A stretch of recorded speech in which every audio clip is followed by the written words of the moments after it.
Seistes siin Nõmme ja Tallinna piiril ei taha ma rääkida mitte Nõmme või Lasnamäe trammist, metroodest, tunnelitest, suusamäest või ujulast ja isegi mitte jäätmeveost. See viimane tuleb küll korda saada, sõltumata sellest, kas valimised toimuvad või mitte. Aga sellega tuleb tegeleda niikuinii.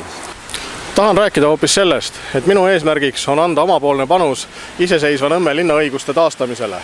Arvestades aastakümnete jooksul toimunud tugevat integratsiooni Nõmme külge ühendanud Tallinnaga, ei ole loomulikult mõistlik ust pauguga kinni lüüa, vaid hoolikalt tuleb läbi kaaluda kõik poolt ja vastu argumendid. Teha tulevikus koostööd võrdsetel alustel nendes valdkondades, kus majanduslikult põhjendatud ja otstarbekas on.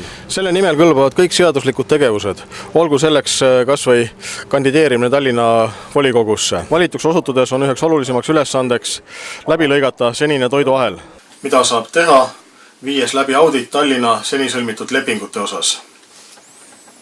Linna ja linnaosasid peavad hakkama juhtima konkursi korras valitud parimad spetsialistid, mitte erakondade poolt määratud parteisõdurid külvivolinikud.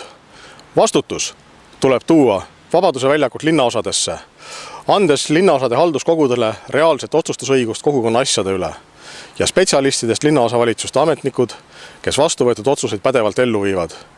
Linnaosade eelarve peab olema suurem kui pelgalt ametnike palgakulu.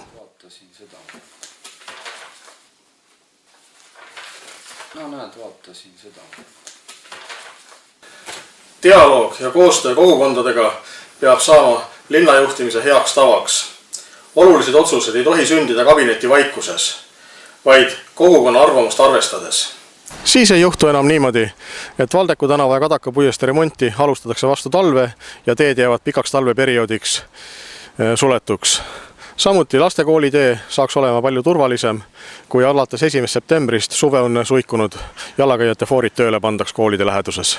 Meie omavalitsus on tugev siis, kui meil on tugev ja ühtehoidev kogukond.